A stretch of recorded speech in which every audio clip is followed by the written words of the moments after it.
to this podcast that I'm doing with a friend. I have no idea what to call it yet. And, today we will be talking about Mistborn. I am joined by my friend Kira. And, fair warning, if you enjoy this book, it's going to be torn to shreds. With that said, I hope you will please enjoy yourselves, stick around, and, I would love to hear what you have to say in the comment section. Anyway. What did you think of the book? So far. How do you feel up to part 2? Okay, so I just want to get my general impressions out of the way first. Basic things that I think anybody would observe on the surface reading it for the first time, even if they've never really looked into like literary criticism, if they've never edited before. Because a lot of my issues with the book are editing issues, like things that editors should have caught. But like surface level stuff that's good first. The magic system is brilliant. It's a bit over-explained, I think. Only in the sense that he literally explains it twice. Right. Like, there's the moment where he has to explain it so that you understand what Kelsier is doing well before he meets Vin. And then there's the, I'm going to now explain it to Vin in an expo dump. Right. And I understand why he has to do both. But at the same time, did you have to do both? And this will come into an issue that I have with the book in terms of the relationship between Vin and Kelsier in the larger meta-narrative of the book. But I'll get to that in a minute. Okay. Otherwise, I think he has a very clear idea of locations in his head.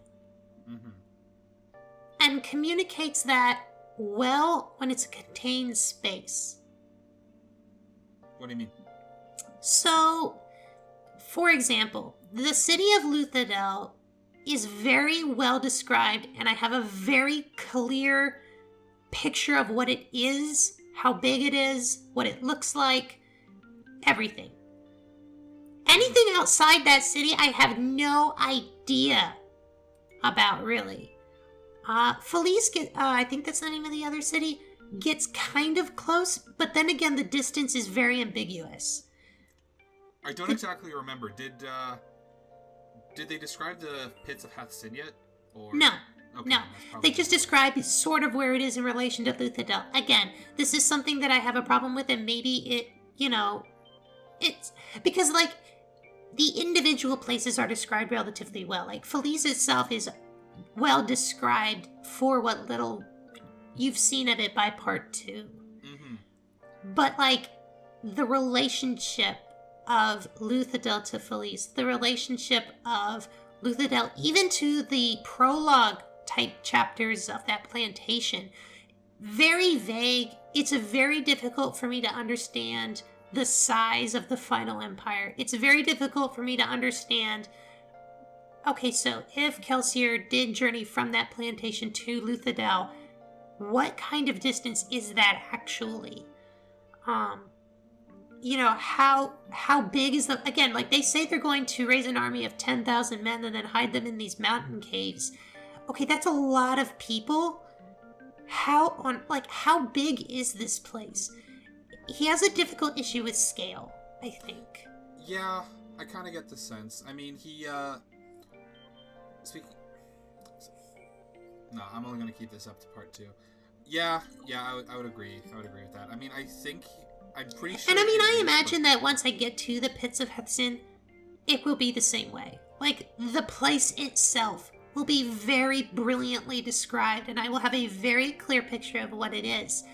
But its overall scale, what its relation to everything else is, and almost its relation to its internal structure as well.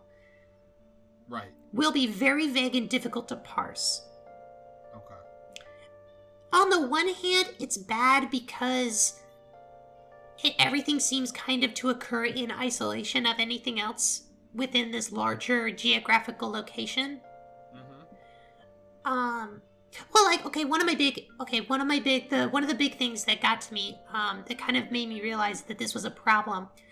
In the very beginning of the book, and through a good portion of the beginning, he talks about the Ash Mountains, which I assume is just another word for a volcano, or like a plumy volcano. I think that's what they're supposed to be too, yeah. But the problem with that is that you get this impression that these are massive mountains, that these have got to be huge if they're able to cover an entire empire in ash all the time. But then Kelsier just gets on a roof at one point and just looks out and sees one, and I'm like, wait a minute, I thought these were like looming things so big that no one would ever be able to even get close to, you know what I mean? Like, yeah. His sense of scale and distance is so odd. I can't call it outright bad, because then it's also helpful for it to be vague, because then you can have scenes like Vin and Kelsier literally flying from Felice to Luthadel. You know, it helps sometimes, but when something in a book helps sometimes, that just means it's convenient, and that's not always good either. Yeah. Other than Luthadel, I don't really have a clear picture of anything else. I get the sense of it being like, just I had to look at the map whenever he was referring to anything other than. See, I don't have the map because this is all on my phone, and I think that that's actually very useful because I would reference the map. Yeah. I am solely going off of what he has written, which almost is more authentic. No offense to you or anything, because like you have the map, so of course you're going to reference it. But based on purely what he has written, nothing except Luthadel is all that concrete, at least in terms of its location. Do you think that maybe it's not just a thing with him, but it's just a thing with other fantasy writers in general, in the sense that sometimes they rely on the idea absolutely that not. Map? No? Absolutely not. I have read Aragon, all 4 books. That has some of the most concrete geography for a fantasy novel, at least one that was written in relatively modern times, that I have ever read. The geography in Aragon is very clearly spelled out. Very clearly. We're talking about details in terms of how many days it takes to travel X distance. You know, how wide a river is. Where does it curve? Where do mountains begin? Where do mountains end? You know, like the gradient of going from a flat plains in a valley to like the rising forest hills. Like it is very detailed with its geography, and it's not something that I would associate with fantasy writers in general. Yeah, okay, I can see it. Then maybe it's just an issue with some of the fantasy novels I've read, because I've noticed this as an issue with Brent Weeks, with Peter V. Brett, and now with Brandon Sanderson. I want to elaborate on the magic system a little bit longer, a little bit more. No, it's okay. It's okay. The magic system. How do you feel about that? Because it's so influential at this point that a lot of writers tend to reference Mistborn and Sanderson's writing in general for how to write magic. You think so? Because the thing is, I've never heard of this, and I've been writing about magic and sort of that not necessarily drawing off of him, but Sanderson's laws of magic have been a thing for a couple of years now. Over a decade now, actually. I'm gonna reference Aragon a lot, because it is one of my favorite fantasy novels. Aragon's magic, I can see small, very, very small tidbits inside it, but not nearly enough for me to say that it is heavily influential. Well, when did Aragon come out? Aragon, if I remember right, the first book came out in 2008, 2010? Okay. Not quite sure. I'd have to go into my room and get the book. Right. Which I don't want to do because that would make a lot of noise, and my pipes are probably making lots of noise anyway. Right. Okay, maybe it's not Aragon, but I do know, again, a lot of the writers I have brought up. What do you mean by they're influenced or referential to his magic system? Like what parts of it? Because I can't imagine that they would basically have an alchemical magic system. That seems a little bit too blatant to me. It's all right. It's not the alchemical magic system. It's the fact that Sanderson coined this idea called Sanderson's laws of magic, where wow, I think I've put self-confident much. I don't think he coined it. I think it was somewhere else. I don't have to remember. But I think he was referred to it for his own writing, and people have done it. And what he tends to do is stuff like some here are the laws. I have them up right now. An author's ability to solve conflict with magic is directly proportional to how well the reader understands said magic. The limitations of a magic system are more interesting than its capabilities. What the magic can't do is more interesting than what it can. The caveat to that is also weaknesses and costs. Weaknesses and costs are good ways to give it a limitation. Mm-hmm. Expand on what you have already before you add something new. And the most important law is always err on the side of awesome. Yeah, so my school of understanding for how to write magic has always been that last rule. Right. That last rule first. That is the most important. I agree with the idea that you must limit. And I agree that there must be some sort of cost for overexertion in a way. I wouldn't agree with all of them point for point. But I do see why a lot of people reference them. But I mean, at the same time, those rules are so vague to me.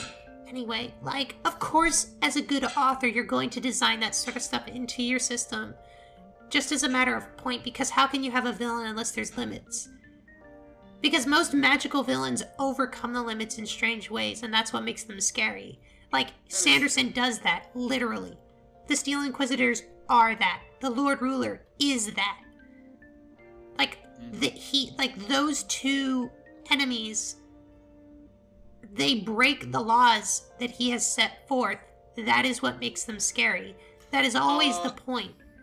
Not necessarily, but that's later on, because they do explain how it works. Oh, I mean, I imagine they will. Like, Aragon does the same thing. In Aragon, the magic system is proportional to your actual physical strength. Like, to magnetically lift something takes the same amount of, like, actual energy in your body as it would take to lift that thing for real. Right. So, and then, like, the way that it's cheated out of the system is that you basically, there are dead dragons in the Aragon universe who have left behind their hearts, and it contains their life force. So the villain has basically stockpiled these dragon hearts and just carries like 5 of them on his person at all times, and so draws on the life force of like billions of, like, well, not billions, but thousands of years old creatures to do whatever he wants, effectively. I mean, but that's a big secret that isn't revealed, I think, until, like, book 3 or something. Like, it's a major plot point. But it's, I mean, like, as far as the magic system goes, in and of itself, it is simple enough to be understood, but also, I think, a little bit too detailed. And I'll explain what I mean in, like, now. Yeah, go for it. And this may just be his writing. Because, I'll be honest, I don't remember what metals do what.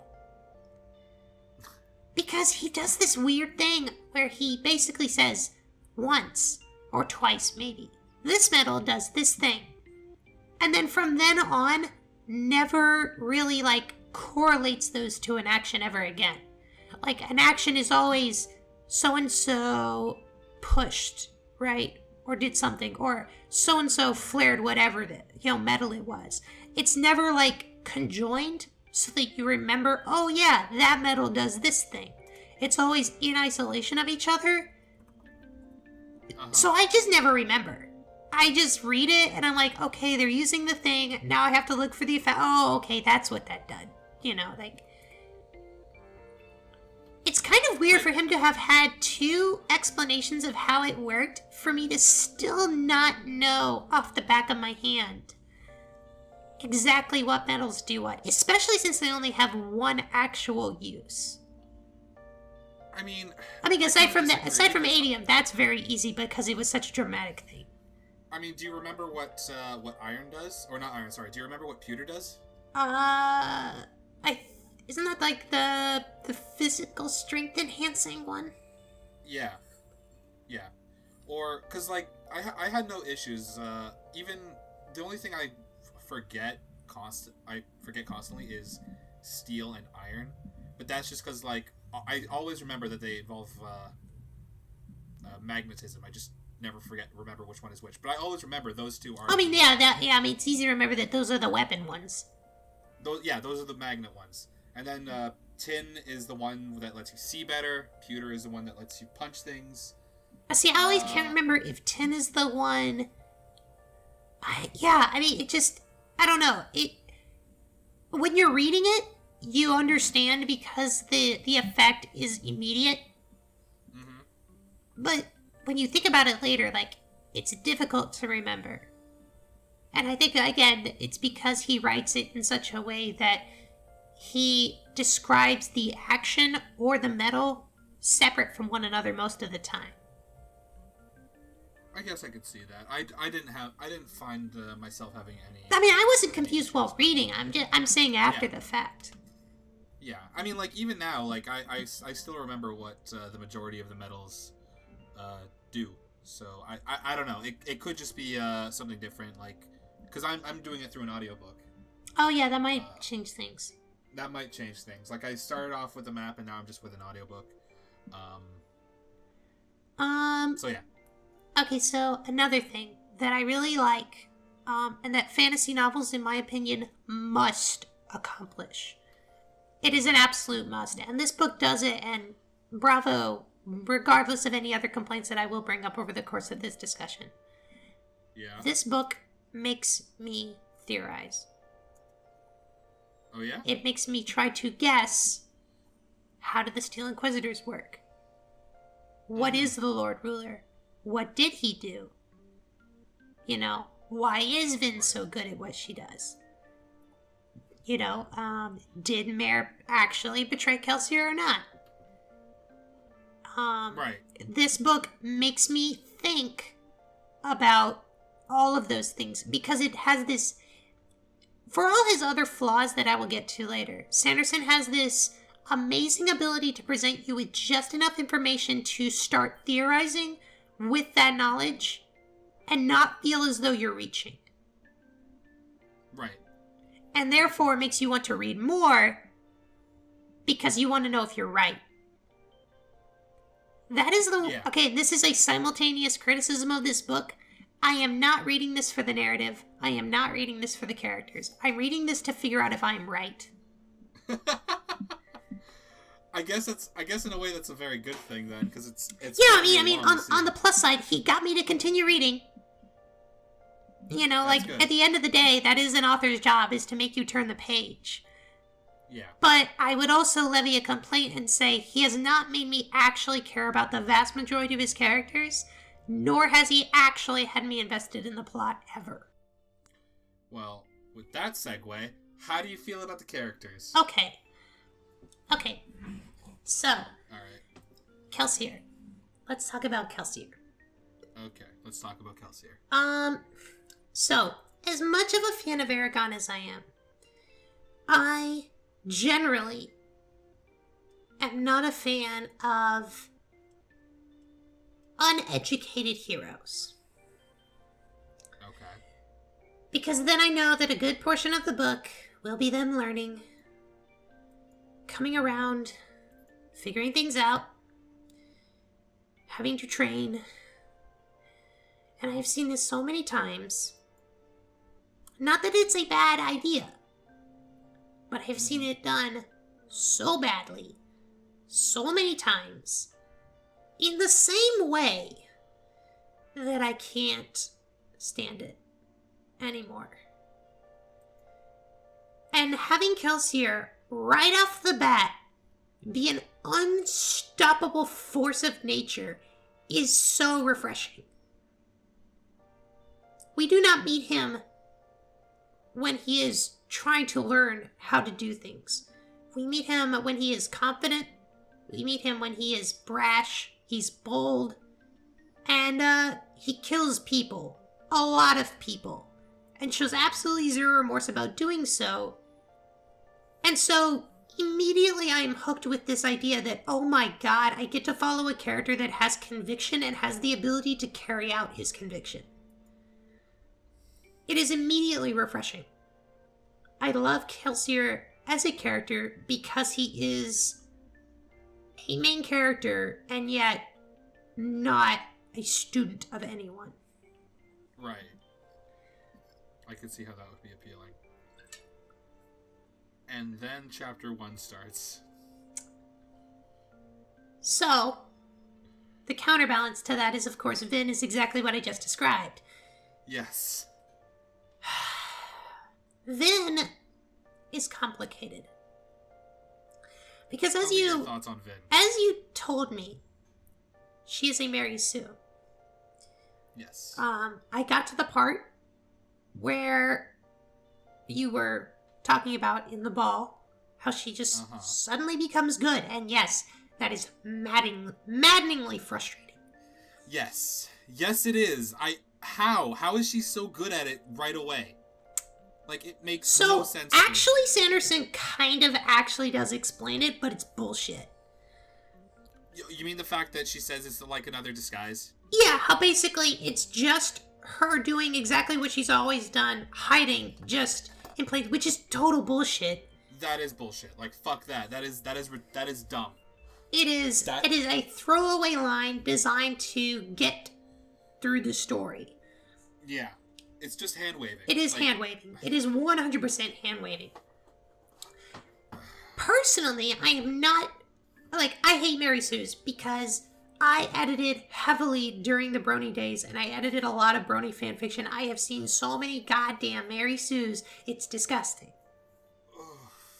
So I know my god. My throat.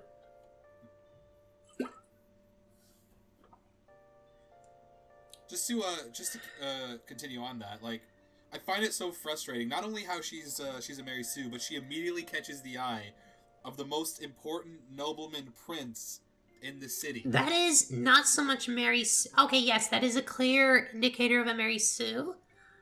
However, it is even worse because it is tropey. It's one thing to be a Mary Sue, right? Mm-hmm. That's indicative of bad writing. Yeah. Or, correction, it's indicative of thoughtless writing and a bad editor. Right. Her meeting Ellen Venture and catching his eye, so to speak, is indicative of bad writing.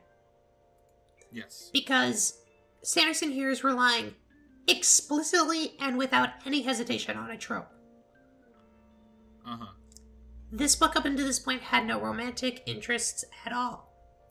Vin up to this point has been portrayed as a character who cannot trust for the goddamn life of her. Even when people around her treat her with respect, kindness, compassion. And yet this douchebag walks up and immediately all of this is thrown to the side. For the purpose of having a romantic interest. And it feels like just for that, yeah, no, you're right, because for that, like, for the times that they're together, she just becomes a different character. Entirely. Like, she becomes this blushing, yes. This blushing teenage girl. Yes, exactly. That's not Vin. No, it's not. Again, it is there purely for a trope. Now. Yes. Mm-hmm. If Sanderson decides that he wants to do this specifically to subvert the trope, I will be a little less offended. I don't think he has the writing chops to do it, though. How do you, at least at this point, this is his second novel. Maybe in another book he would have done it. But, the only way that I would be happy with him subverting it It's if Kelsier decides that Venture is an actual problem and straight up murders him. Which will not happen. No, it won't. It will not happen. But that would be the only thing that would actually impress me about having gone out of his way to use a trope that is tired, boring, and indicative of uninspired writing. That's not going to happen. It's not. You're right. Vin's entire nobility storyline is garbage. Mm-hmm. It's poorly written. It's a completely different character. And I'm not sure, honestly, which Vin I prefer, because they're both bad. Because here's the thing. In the very beginning of the book, Vin has a internal monologue about how she has to be cautious of Kelsier. Because she understands he is vastly superior to her in basically every way. Right. And yet, she follows him all the goddamn time. Why? She tells herself this is not someone you fuck around with. And yet, fucks around with him with reckless abandon. It's a complete... it's terrible. It makes more sense in part 2, because in part 1 she's all like, okay, fine, I'll trust you. But even then, it's just like, it feels like immediate. Like, alright, I'll trust you. And then immediately, she trusts... I mean, I've seen that sort of thing in movies. I mean, I'm not saying that they're good movies. Actually, no, that's not fair, because there is a little time gap between part 1 and part 2. Yeah, and I'm okay with that. Yeah. No, my problem is that, like, every time she has followed that motherfucker, she's been fucked over, either mentally or physically. Yeah. Why the hell is she still doing it? Especially after she has told herself time and again, this is not someone to fuck around with. He is better than me. Why? I can't. Vin is such a bad character. She's uninspired. She's boring. She is there for the audience to gravitate toward, to learn about this world. She is the self-insert in every way possible. That's why she's the Mary Sue.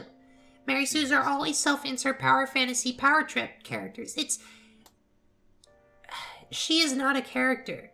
She is there for you to live vicariously through. Because she has really shown no attributes, correction. She has not shown any consistency. She is whatever the scene needs her to be. Now, my question about... Because she never really causes problems. Think about it. When she, air quotes, causes a problem, she causes either A, people to learn more things, B, for herself to learn more things, and therefore the audience to learn more things, or 3, the plot to move forward. Yeah. She doesn't ever do anything wrong that actually is just wrong. She never actually is punished, and the readers are never punished with her in any way. Mm-hmm. I'm trying to remember this one other aspect. While I think about it, though, there is something else I wanted to ask. How do you feel about the idea, though, that, like, the characters and all there are just sort of incidental to this idea of this world that Sanderson has built? That's a common fantasy problem. It's a common fantasy problem? Yes. A lot of characters feel incidental. Kelsier is literally the only person in this entire thing that actually feels like a character. Which is why I actually refuse to see Vin as the main character, despite that being the clear intention. This is Kelsier's story. Yeah. It's not Vin's. At least up until part 5, yeah. She's along for the ride. And if Kelsier dies, I will be majorly pissed and actually call this a piece of shit book. Okay. Good to know. Because, like, honestly, I don't care. Like I said, I'm not reading this for the characters. Because, I mean, let's talk about the other members of the crew. They're all caricatures. They're all tropes. They have nothing outside of... let's just break it down one by one. Ham. The enlightened brute. That's a trope. Mm-hmm. Breeze. The arrogant aristocrat who has a heart of gold. That's a trope. Clubs. Grumpy old man. That's a trope. With a heart of gold. With a heart of gold, yes. That's a trope. Marsh. The disillusioned the disillusioned brother. Trope. What about the rebel leader? Yeah, Oh, Yedden. yes. The rebel leader who doesn't trust the people closest to him and therefore fucks up all the time. That's a trope. None of these characters are actual people. They are there to be things for Kelsier and Vin to bounce off of. The problem being, Vin is also not a character, so it's boring. Every single conversation that Vin is involved with, it feels like we are having this conversation so that you can learn about the other character and also learn a little bit more about the plot or the world. One of the two. There is never a conversation that happens between Vin and any other character, except for maybe Kelsier, where I feel like I learned something about one of the other characters that gives them depth. What about, what's his name? Her, attendant? Ellen Venture. And, no, the attendant, that's all just, like, world building and all that. I'm talking about, like, the conversation between her and Ellen. Easy. I could write those with my eyes closed. It's witty banter. It's easy. It's literally the easiest thing to write. You know why? Because it's off the cuff. Do you know how you write that? I mean, as somebody who has written a lot, that is the easiest dialogue to come up with. Because the idea is for it to be as snappy and quick and witty as possible, you almost cannot type fast enough to get that stuff down. You are thinking of it as quickly as you can and correcting it afterward, if at all. Because the idea is to make it feel snappy, to make it feel short, and to make it feel aggressive, but also charming. It's very, very easy. Because it's also the type of dialogue that everybody wishes they could say. Everybody wishes they could talk like Ellen Venture. Everyone. Right. Yeah. So it is the easiest stuff to write, and because it's so boring for me to read. Again, because I could write it in my sleep. It's not hard. And also because it's how villains talk as well. Oh? Yes. Can you elaborate on that? A lot of villains are smooth charmers. That's fun to write because it disarms the audience, right? Because if you build up a villain or a group of people to be villains, we have been so indoctrinated with the idea of villains as like cackling devils and whatnot, right? That no matter how many times it happens to us, a smooth, well-dressed, well-spoken, well-groomed character as a villain is entrancing to us. Because in our heads, how can something so cultured be evil? Like, I hate to make this analogy, but I mean, that's why Hitler rose to power and nobody cared. We are drawn to that. And it's very difficult for us to reconcile that with evil. And if we know it's evil beforehand, it makes it that much more enticing. It's a human condition thing. Again, very easy to write. I guarantee you the Lord Ruler will talk the exact same way if we ever meet him. Guarantee it. Unless he's pissed. In which case, that'll be something entirely different. But if there's ever a regular conversation that we see, it will be exactly like that. Because note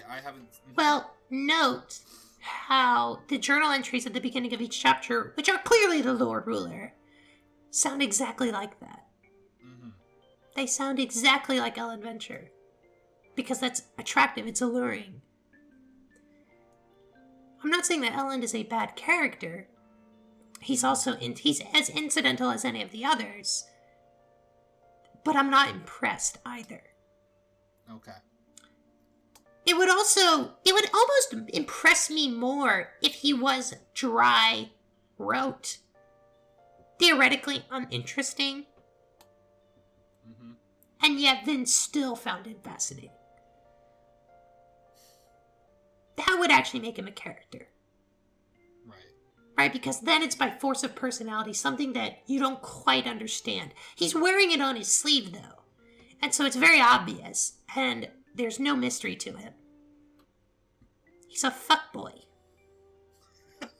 I mean, basically the book calls him out as being that, anyway. He feels like he was there to sort of pander in a way. Like, I've read a few of those fan fictions, and he feels like if Vin is the Mary Sue, he really does feel like the perfect handsome boy. Yeah. Who's he's the shoujo. He's a shoujo protagonist. He is a shoujo protagonist. That is the best. That is a great way of putting it. He's a shoujo protagonist. Yeah. He flies in the face of everything that the main character, in this case Vin, thinks about this group of people. He is, for some reason, charming. He doesn't disapprove of the things she says. It's perfect. He's perfect.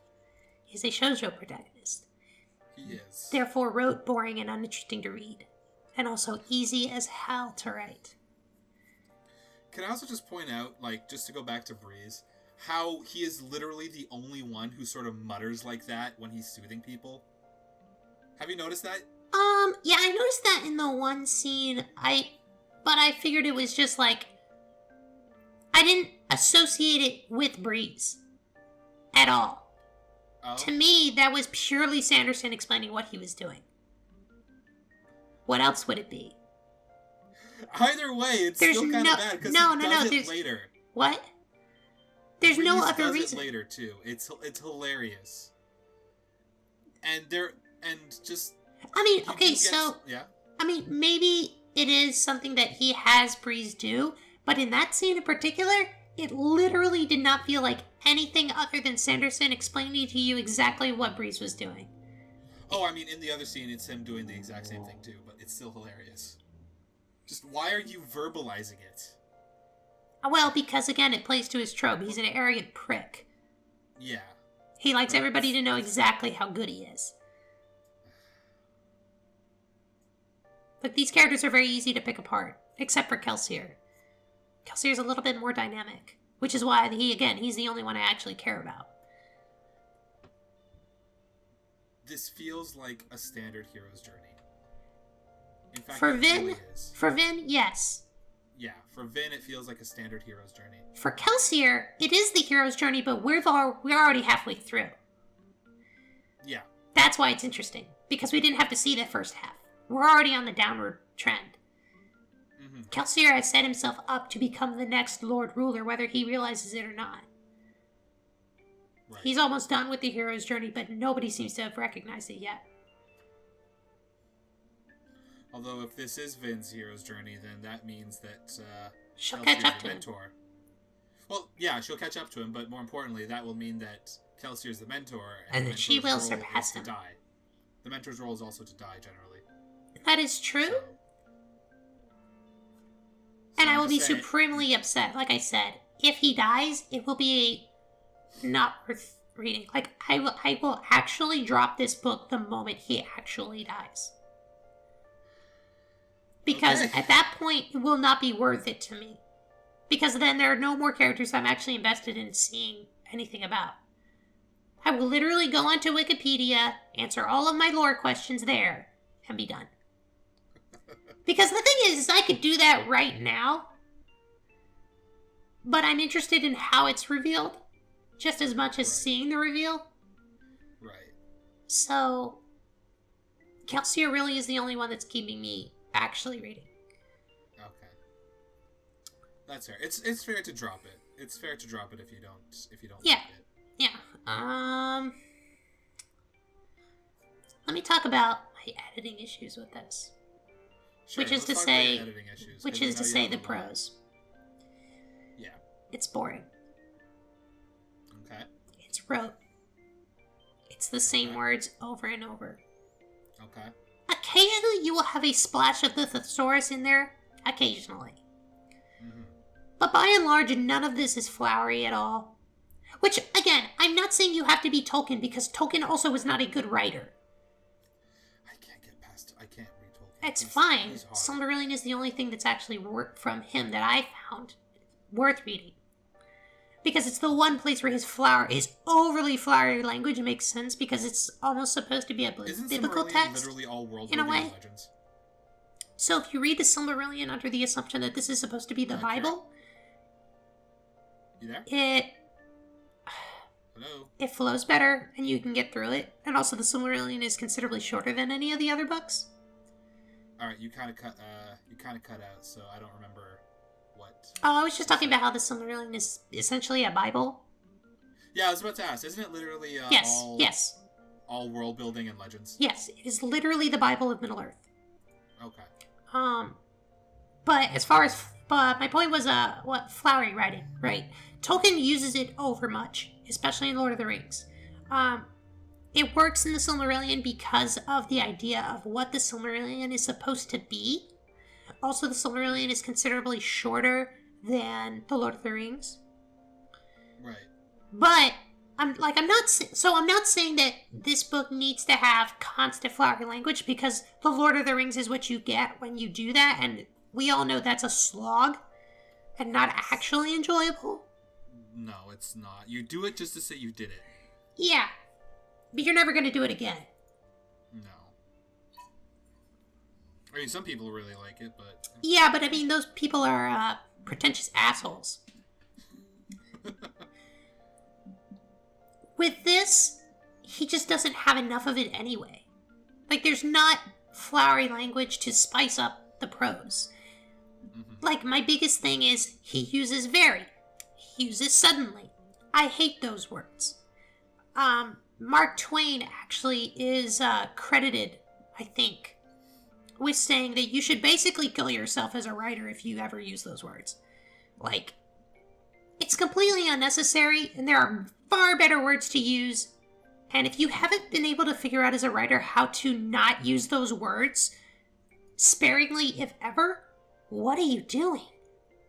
Like, that's writing 101, is to never use very unless you absolutely have to. And yet he does it all the time. In addition, he has a problem describing characters doing the same thing every time they do the thing. You mean how they... particularly with Kelsier. Yes, the using the term flaring. Oh my god, kill me. Burning? Yeah, look, I get it. I understand that you're trying to communicate a certain type of magical use. I get it. But you already told me about that, so use a different word that's more interesting to read. Right. Again, with Kelsier. Every goddamn couple sentences it talks about how he fucking smiles. I get it. He's a fucking psycho. He smiles too much. You don't have to tell me every single goddamn time he does it. I assume he's doing it all the time. Look, I get it. The first couple chapters, you need to insert it more often to establish that. But, I mean, I'm 10 chapters in and it's still the same way. Why? It's unnecessary. He still does it 30 chapters in. Yeah, it's unnecessary. It's unnecessary and boring. Like, if you wanted this to emote that Kelsier smiled, there are a billion other words to use that he has the option of using, and that are also more specific to a situation, too. Because I guarantee you, not every single one of Kelsier's smiles is the same. You know, like, it's always good. I mean, there is so much in this book that I feel if you just brought out a thesaurus and thought a second about the implications of the scene and used a more appropriate verb or whatever, it would just make it better. I don't need flowery language, I just need variety. I need specificity. I'm sorry. It's just, that to me is one of the most annoying things, is when I sit down and read bland prose, where there's absolutely no reason for it to be that way. I mean, Yeah. I'm talking about easy replacements. I'm not talking about I need you to restructure this sentence, though. I mean, obviously, I would do that to a lot of this. I think also the sentence structure is pretty bland, but I mean, that's a bit more complicated of an issue that I don't want to really get into. But I mean, I'm talking like simple verb replacement. It's easy. Like, I'm not even so mad at Sanderson because I think in his situation, I think what ended up happening is he had this idea and he literally flew through this book. It feels like he blasted through this just to get it all down. Shame on his editor for letting him go to print with it like this. Shame on his editor. Yeah. No editor worth their salt should have let this go to print as bland as it is. Who's the original publisher? Because that's... I don't know. I'll look it up later. But yeah, no, that is a total, that is an issue. But I don't know. I never really had any issues with the prose. Maybe it's just because like I don't mind. Maybe it's just because a lot of the books I've read have had kind of bland prose, which maybe I should move away from that. But yeah, it's okay. It's bland, but I've read worse. Like I haven't put it down because of it. It's just very, very frustrating. It's annoying. It's annoying, it's frustrating, but not enough to make me drop the book. Now, don't get me wrong. There have been books where it has been so bad that I have dropped it. Oh yeah? Like what? Pick up any novel published by Wizards of the Coast. Oof. I don't want to. Literally any fantasy novel that in any way is associated with magic, that is in any way associated with D&D, it is the worst thing you will ever read in your entire life. I wanted to murder myself. Like, let me express to you, with one of these books, I'm talking like, it's one of those, like, really small, almost square paperbacks, you know what I'm talking about? Yeah.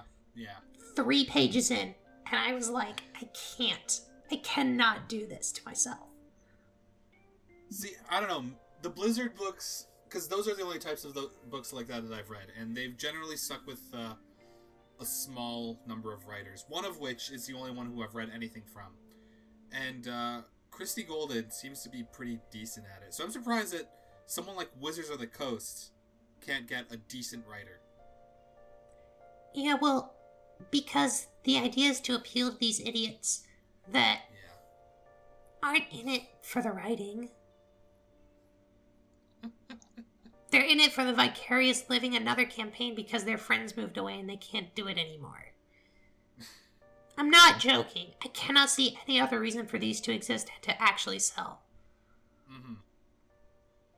But that's enough. Like, I don't want to throw too much shade. Because I'm pretty sure there's some garbage that I've read. Like, I read the Warriors books and I'm pretty sure those are not exactly excellent literature. And you wanted to subject us to it. I changed my mind. You did. And... I changed my mind to actual quality. Wait, it's very what difficult. Is this? It's very difficult for me to judge the Warriors as to whether or not they're actual quality or not, because I have been reading them for so long. I just looked it up. Is this a book about cats? Yes. Did you What is this? Did you not watch, like... I don't remember if it was a Digi and May. May talked about the books. I don't. No, I don't remember that. Yes, it's violent. It is very violent. It is more violent than this book that we're reading right now. I'm not joking. I mean, this book isn't even all that violent. But wow. No, and it's not, but I'm saying that, like, the few descriptions of violence in this book are nothing on the Warriors books. They are graphically violent. Okay. And when I was 12, that was sick. Did you just pick up these books and saying like, oh, these are cats, this will be fine, what am I reading? No, it wasn't me. Your mom picked it up for you, didn't she? No, it was my younger brother. Your younger brother picked it up for himself? Yeah. I don't remember how he got introduced to them. But he did, and I think I was born and I read one. And I was like, oh my god, this is the best. But I mean, we're not here to talk about the Warriors books and how violent they are. No, we're not. Yeah. Is there anything else you wanted to say about Mistborn so far? Yeah, actually. There are a couple small gripes that are associated with fantasy that I personally have issue with, that I don't really hear a lot of people talking about, and I don't know why. I'm not sure if it's because I've been spoiled by talking about fantasy a lot with people. One of the things that bothers me a lot, and basically all fantasy does it, is naming conventions. I.e., there isn't one. Okay. Now, ostensibly, you could argue that for this series, with the implication that the Lord Ruler brought together hundreds of different groups of people, that of course there wouldn't be a naming convention because there's no culture really. Right. But at the same time, there's also implication that, like, there is a pervasive culture. Like, they outright blatantly say they all speak a dialect of the Terracemen. Like, there is surviving culture. It is still there. But despite that, there's no thematic naming going on at all. Mm-hmm. And it bothers me. Because there would be. Look, I understand if you've got thieves with nicknames, like Breeze, and I know his actual name, but I understand that. However, with any of these characters' real names, there is no consistency, there's no cohesion to it. And it really makes it feel like Sanderson literally just came up with the best thing that he could at the time without losing steam and kept going. What would be a good naming convention in your mind? It doesn't have to be something that it doesn't have to be rooted in anything. Like, it doesn't have to be rooted in, like, an actual culture. It just has to follow a theme. It doesn't have to be blatant, but it does need to follow some sort of, like, trajectory, so much that an attentive person will look and recognize, oh, all of these people are kind of named like this. It could be something as simple as having very similar vowel sounds, or deliberately omitting certain vowel sounds, right? Because the idea being that, certain cultures don't have certain sounds in their language. So those sounds would never appear in someone's name, obviously. It could be something as simple as that. That doesn't exist here. Everybody's name is kind of random. It's like kind of grab bag. So I have a problem with that, but that's just an immersion thing for me. I doubt very many people actually notice or care. I think that's actually a result of being exposed to Warriors, where the naming convention is very obvious and it's actually an important part of the book. And also being exposed to Bionicle, where the lore and the names are all heavily based on the native New Zealanders' language. I did not know that. That's yes, cool. That is why if you ever look at Bionicle names for both places and characters and basically anything, they all have a weird cohesion about them. They all have this weird sense of, like, unity to the way things sound. And that's because it's actually sound very Polynesian. Yes, because it is actually a real language that they're using. Wow. That is really cool. Yeah. That's actually a really interesting topic because Lego almost got sued over that, which is why I think in like 2007 or so you actually start to see a shift from Polynesian names to Latin-based names. Why would they get sued for using Polynesian names? Basically because Lego did not ask the heritage group for permission to use their cultural names for a product. Is that shit actually copyright? Like, you can't ask France if you want. Well, no, because that's the thing. Because Lego didn't, like, actually trademark. If you actually look, it's very interesting. None of the names for any of Bionicles are actually trademarked. None of them. But it was still it was a deal. It was they made a fuss about it, and Lego just opted to stop. Right. But I mean, that's neither here nor there. Another thing that I have an issue with that's also cohesion issues is the way that magic and its users have no real cohesion. What do you mean? Okay, they call it allomancy. I get where that comes from. They call people who use it allomancers. Okay, we've got cohesion here. Why the fuck are they called Mistings and Mistborn? It's completely separated from what it actually is. Like, why? Like, why on earth are they associated with the mist? That's never explained, ever. There is kind of an implication, and this isn't really much of a spoiler because they don't outright say it, but the way I understand it is because it's only nobility who get these powers, yeah. and they can't do their their scheming and their assassinations and all that by night. They have to go by the mist, which is at night. I mean, they do all their things at night, so it's kind of a nickname. I get it, sort of, but at the same time, it implies sort of we come from the mist. Like, does the mist have any supernatural power? Does it mean anything? Because naming somebody something in fantasy means something, always. And it usually means 3 things, like 3 levels deep. You do not just give somebody a title in fantasy. You just don't do it. Not without having... This has been implied by a lot of people. Like, you remember even in the prologue, all the Ska were afraid of the mist. Yeah, but why? Like, where did it come from? That hasn't been answered yet. Yeah, exactly. Where did it come from? Why does it exist? Why is everybody scared of it? You know, like, if you're going to imply that your main characters are associated with this, viewed in the book as supernatural, what is it? Like, because it's very easy to understand exactly what happened, why everything's covered in ash all the time. Something happened in the Lord Ruler's battle with whatever the deepness is that caused these volcanoes to erupt. Easy. Very simple explanation. Doesn't take a lot of thought to figure it out. Mm-hmm. What the fuck is the mist? Why does it exist? Where does it come from? Who caused it?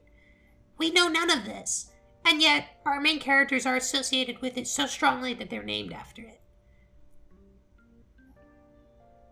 Like, I feel that should be one of the first things we should have learned. Or he should just not have named them after that at all. Because he still could have had the mist be a supernatural force without naming them after the mist. Mm-hmm.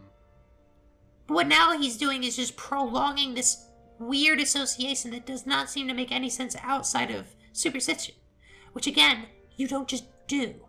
You do not give somebody a title in fantasy without it meaning 3 different things. It means something. It is associated with the mist in some way. It's not by accident. I just don't like the lack of cohesion between allomancy and misting when we don't understand what the mist even is. That's a very minor gripe, obviously. This is me being a really nitpicky bitch about lore pieces that may or may not be answered, but either way. Let me try to end this on a high note. I like the idea of the Lord Ruler as an ancient hero. Oh, yeah? And I really appreciate this idea that... I love the little blurbs at the beginning of each chapter. I want to read that book. Yeah, throughout a lot of it, I was thinking, like, man, I'd love to see, like, a prequel or something with the Lord Ruler and what happened. Yeah, because to me that's more interesting, because yes, it's a hero's journey, and yes, he's having to learn everything, things that I have said that I don't like, but from what it's been said, he almost doesn't want to do it. It's almost like he's resentful. like, duty-bound and willing to go through with it because he feels an obligation to do so. But still not in any way desiring to do it out of his own volition. Right. It's a very interesting dynamic to have the hero not want to be the hero. Why? Why did he not want to do it? And then also, like, why did he become so hated? What did he do? You know, I want to read that book. To me, that seems more interesting because it has a single isolable character who is isolated.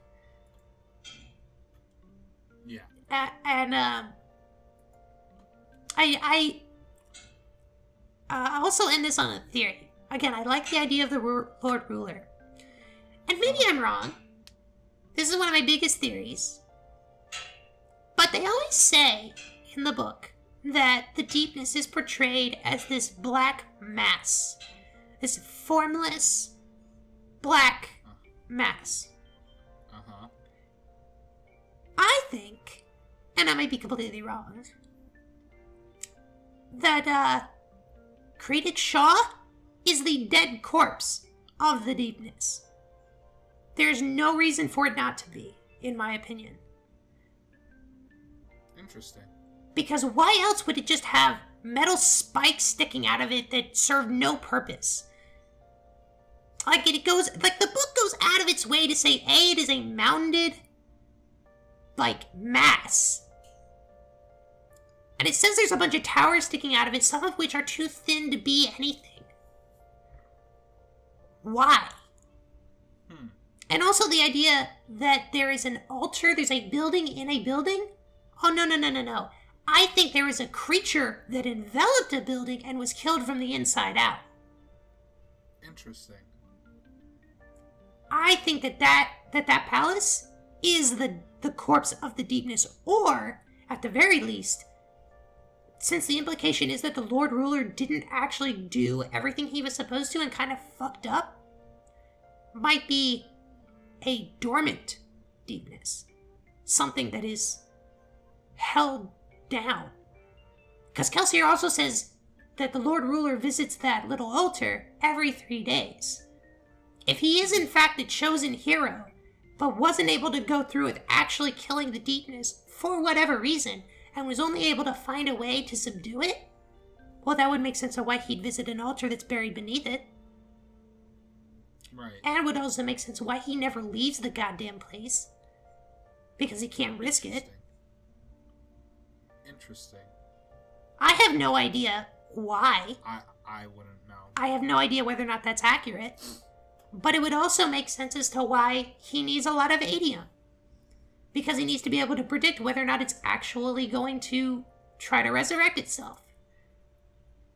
What if he's constantly burning adium to make sure that thing never wakes up?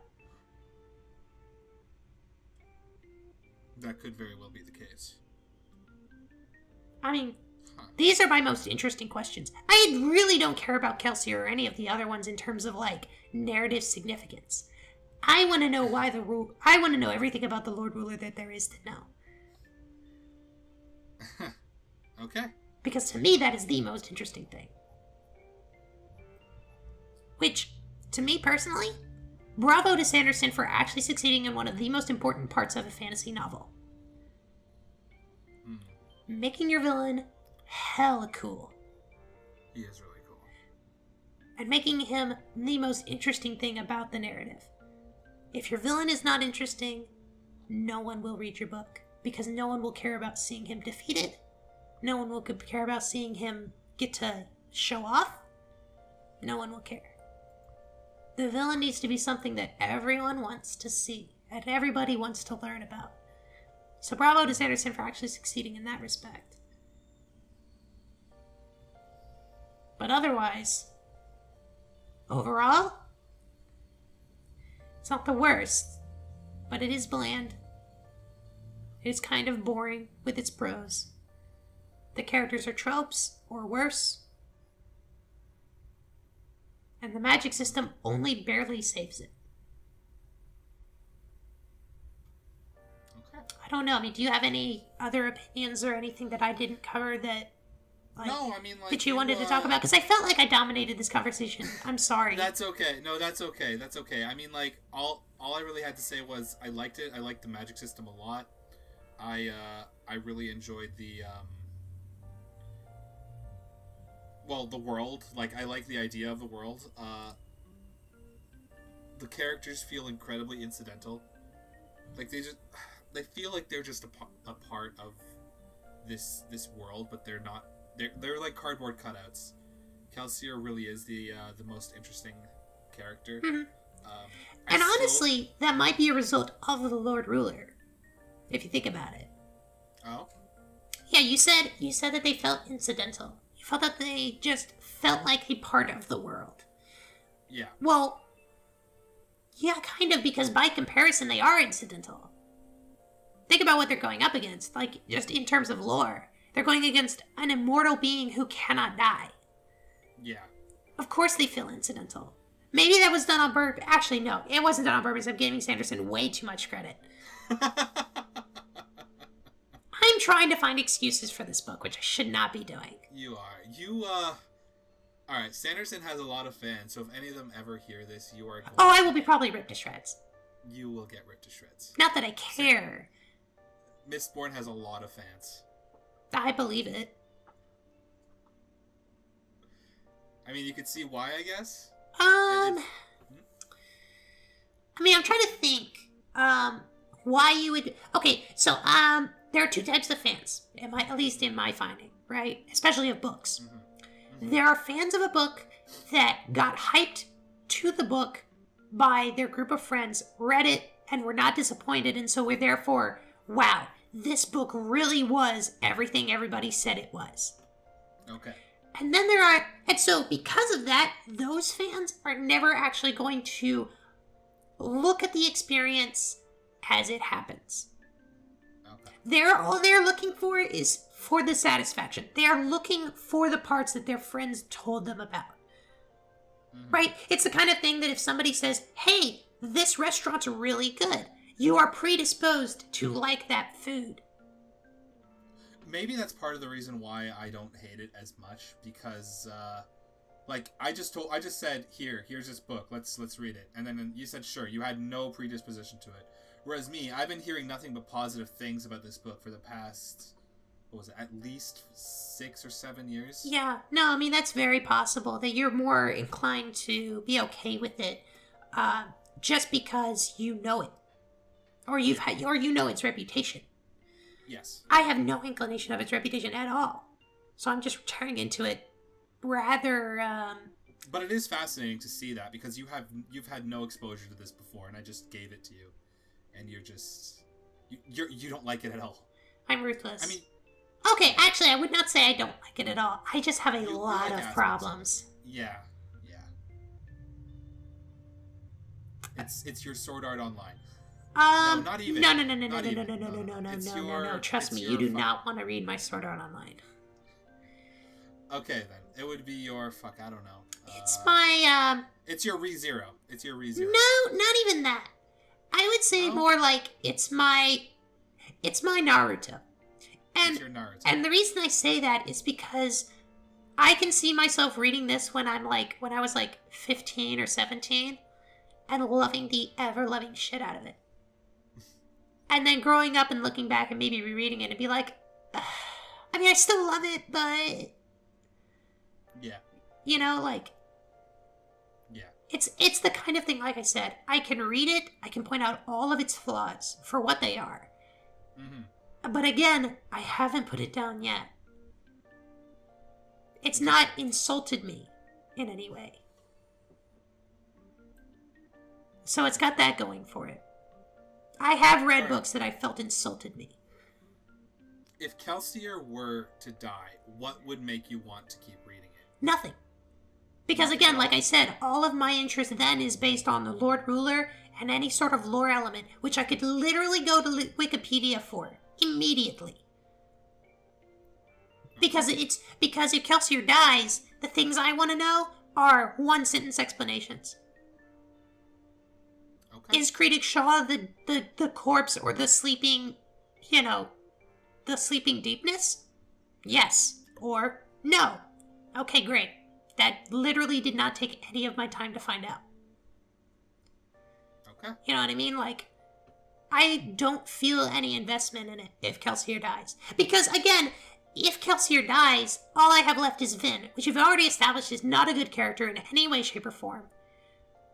And while I don't think Kelsier is a superbly written character by any means, I am sympathetic to him wanting to have revenge for his wife. Right. I want to see if he can't achieve that. Well, okay, wait. If he dies without achieving that, I don't want to read anymore because I don't feel it's valuable anymore. Because none of the other characters are actually fighting for anything. What if he does one of those things where he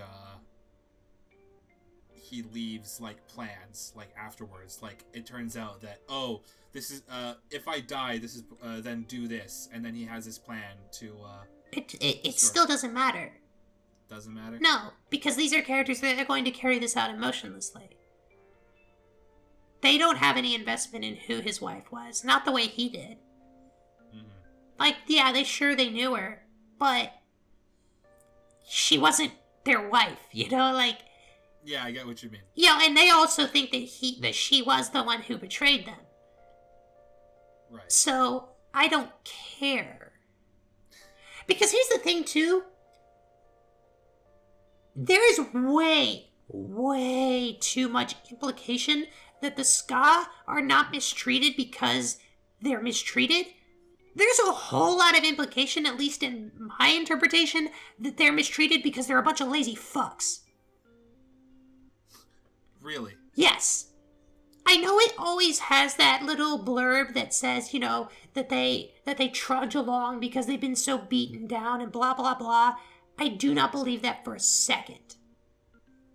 Really? I do not believe for a second that someone can be so beaten, right, that they will not find passion in work. I'm in the Navy. If anyone was going to feel beaten down by their single duty to society, it would be me. And I don't. Interesting. I cannot sympathize with people who, because of their situation, allow themselves to fall into despondency. I don't believe it can actually happen. Maybe it'll happen for a day. You know, I mean, everybody has bad days. But I don't believe it can be a perpetuating condition, and certainly not a perpetuating condition across an entire fucking nation. So you have no sympathy for the Ska, then? Absolutely not. If they act like this, it's a cultural problem, not an actual problem with the way that they're treated. And honestly, they only worsen their state because they allow themselves to not be upbeat.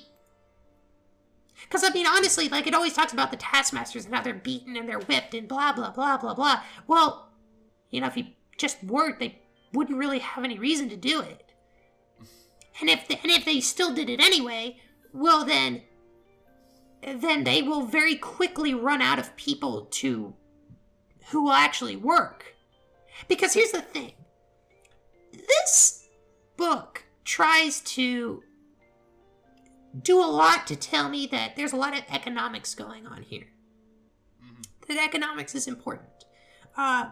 Like the fact that they have Lord Renault as basically the economic force behind this rebellion tells me that Sanderson has at least, even for just a little bit, recognized that economics is a very important part of war. Right. Ergo, he must have thought about economics on a broad scale, period. Uh-huh. No one beats their slaves if they're working hard, because there's no point to it. Everyone can see that people who work on their own, who work diligently, who actually put effort into their work, will continue to do so long as they're not mistreated. It's very obvious to anybody who's ever even attempted the thing. Didn't Kelsier even say that himself? Yes, Kelsier said it himself. So, the Ska I have no sympathy for because they bring it on themselves. They bring their station on themselves. And if we are talking about the Lord Ruler in terms of someone who was an ancient hero, he has no reason to mistreat these people. He subjugated them, yes, right? It's implied that these are the ancestors of the people who would not stand with him. And so they fell to a lower status. But it never says that the Lord Ruler explicitly said that they were to be mistreated and driven into hovels. I refuse to believe that that was something he did on purpose. I think that that is entirely their fault. I see. And like I said, I have no sympathy for them in that regard. So, in terms of whether or not I actually care about the rebellion itself, I don't. I care about Kelsier getting his due course. Okay. Yeah, I'm sorry. I felt like this was your thing, and I felt like I talked way more than you did. Don't worry about it. Don't worry about it. Don't worry about it. Post this to all the Mistborn fan sites. I want to have myself ripped a new asshole because I'd love to see people squirm when they're told things about their favorite thing, but can't admit that I'm wrong. Okay. I'll Seriously, I'm a whore for comments, and I love seeing people hate. It's so much fun. Okay. Because nothing they say is going to convince me otherwise. I highly doubt it. No, you've already read it. You've come to your conclusion. It'll be great. All right. So I'll see you for the next one. Maybe by then you'll have finished the book because I'm, again, or not, or you may have dropped it. Based on what you said, don't tell me. I'm not gonna tell you anything. I mean, I'll actually keep reading even if, like, let's say Kelsier gets too injured to do anything, or let's say Kelsier gets catatonic. I'm okay. I will keep reading. He has to actually die. Okay. Like, he could literally be laid up in bed, unconscious, when they destroy the Lord Ruler, and I'd still be okay with it. You just don't want your favorite character to die. No, he's not my favorite character. None of these characters I'm actually attached to in any way. I just... From the book, okay. I feel that, narratively, his is the strongest driving force.